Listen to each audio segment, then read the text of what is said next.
unusual tips. So you mentioned ballpoint. You're comfortable with sharps and ballpoints? I've used ballpoint. Okay. Yeah, ballpoint's typically great for knits, sharps great for wovens. For leather, you want to maybe look at a chisel tip or possibly a triangular shaft. What is this one? This one is probably a ballpoint. Really? Leather? No, I take it back. Pretty sure. I think this one's a sharp. Okay. Yeah. Hard to tell, but it's leaving a pretty obvious mark on my nail, which makes me think that this is probably a sharp, not a ballpoint. I recommend if you buy needles and they don't tell you if it's sharp or ballpoint, write it down. Otherwise they'll get jumbled together and who knows? Now these are not specifically for leather, they're just an average needle that we got that we figured would fit a lot of people's projects on this machine. These may work very well on leather, but if you're working with really dense leather or a super thick layer, you may want that chisel tip. If you're working with something that's going to take a lot of impact on the seams, the triangular hole shape may actually give you stronger seam. Yeah. So there's the needle and thread talk. Any questions on either of those? Okay. You said 140, 22? Yes. We all go and talk these again for now. Don't let me forget to give Yeah, we need to get all our the needles and bobbins. bobbins at the end of class today. Oh, and then do you have a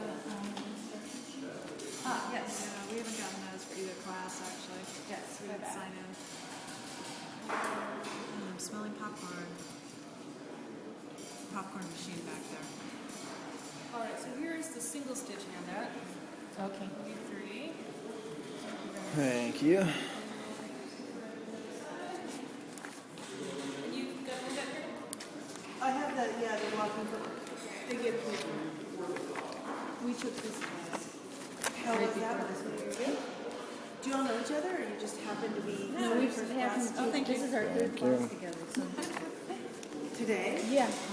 What was the one before that? The surger. We're walking down this wall. That's why we like, Well, so you just decided to take 3 sewing classes in one night? well, because they were all on the same day, so might as well get And they're all relevant to each other, so it's Wow, that's awesome. they're similar. Okay, so for installing the needle, again, it's not carpentry, you don't need to push into the screwdriver, just set it in place and turn.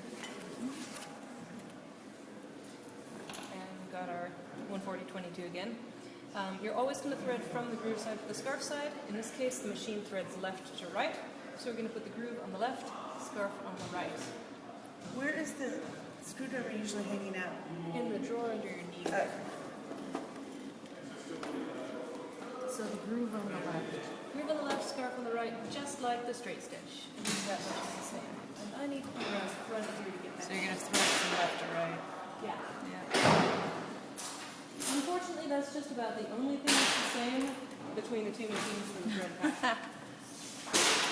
Alright, since I don't have it threaded up, let's start with top threading.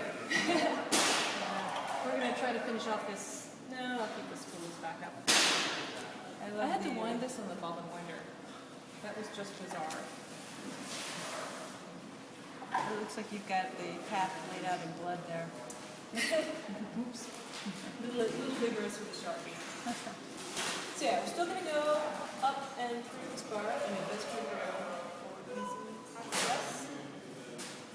This is just going to allow the thread to come cleanly off the top of the spool. For the upholstery thread, if you're using upholstery thread, this stuff loves to wrap underneath the spool whenever it possibly can. So just watch out for that. Alright. Now, for most sewing machines, you're going to start out aiming for the post. This one, we don't. For the top thread, we're going to follow the solid line, which means we're going to go straight over to this first S guide. We're going to go top to bottom, and then again top to bottom.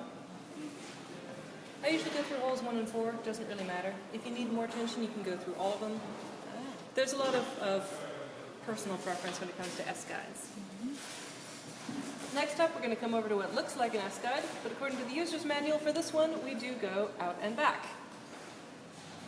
Free over here.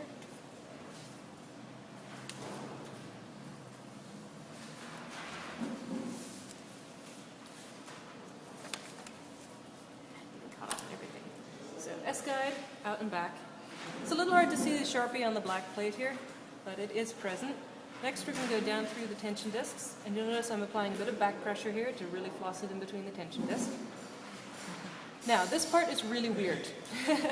You're going to be able to see it best from right about where Karen is sitting. You're going to come between these two silver plates, apply a little bit of back pressure, and just give this thread a bit of a tug. Did you hear it click through that gate? What we've got going on here is there's a little silver piece of metal that you need to get the thread to go past so that it's sitting firmly inside this slot, not pushed out to the front. Then if I tug on the thread, you'll see that spring is able to move freely. Also, for you three who just took the single stitch, this spring moves up, the other spring moved down. So totally backwards there. We're going to continue straight up through this long guide. Technically you can come in from the side, I've never gotten that to work well. Then we're going to go through our thread uptake lever. Down through this top guide. Again, you can come in from the side or just poke the end down. We've got a secondary pressure plate down here. What do you mean when you say come in from the side? Oh, there's actually a little bit of, let me pull that out and do it again. Oh, there's a little gap there. Yeah, you can actually just clip it Okay. through. Except now I've got my threads crossed. Whoops. Let's not do that. And that you can also do that here somewhere? I don't see that. Nope, not here. Oh. So this one's a little bit crazy. We're going to go through two closed gates and behind the pressure plate in the middle.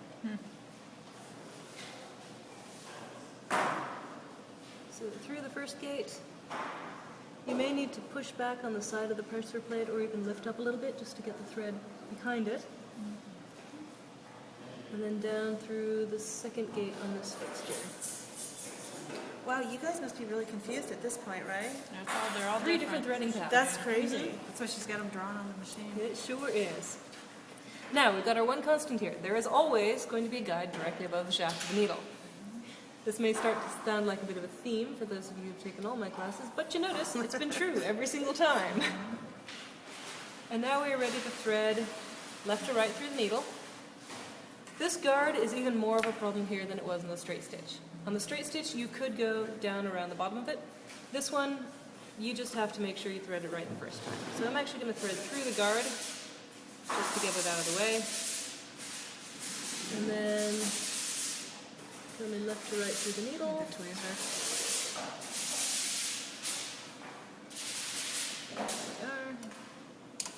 I've got the machine off at the moment, sorry. There we go. You can move that wherever. And one more strange part here. We need to thread the end of the thread down through the foot. There's no slot this time, we have to go down through the hole. But we still always want the top thread to be between the presser foot and the cover plate. That much is consistent. On the thread. Okay. Alright, so there is our top threading. Isn't it monstrous? Yeah, But still better than the serger, right? maybe. Alright, I'm going to sneak in here and just install a bobbin. We'll come back to bobbin winding and threading in a little bit after we completed the top threading. Is the bobbin on this one at least like the single stitch? It's very similar, it's just gigantic. Oh, yeah.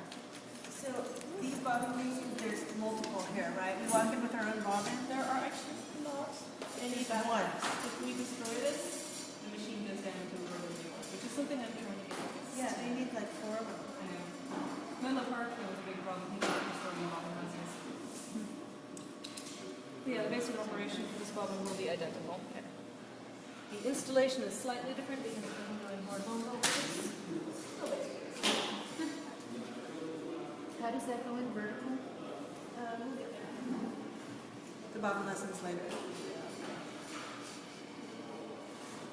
Alright, and of course to test out your threading, the best way to do it is to install a piece of fabric and see if you get stitches. This has the same knee pedal operation, might be weird for you. To raise and lower the pressure foot, you're going to use the knee pedal here. You'll notice the lock lever is silver in the back, and it swings up and down instead of swinging to the side. Same basic concept. So the foot can be operated by either the lever and back or the knee? No, you always want to lift with the knee pedal, but then you'll have to lock it in place to keep it upright. So you've just got a knee pedal to control the height and a lock lever to change where your default stopping point is. Okay. If you want it to stay up, you have to lock it. And she Exactly. just unlocked Lock it, it so here. yeah, so now it's down because she unlocked it. This pedal has nothing to do with this. This is just Right. up and down of that. Okay. So we're using all. these two in conjunction And that locks instead it of the up or universal down. lever in the That's back. all.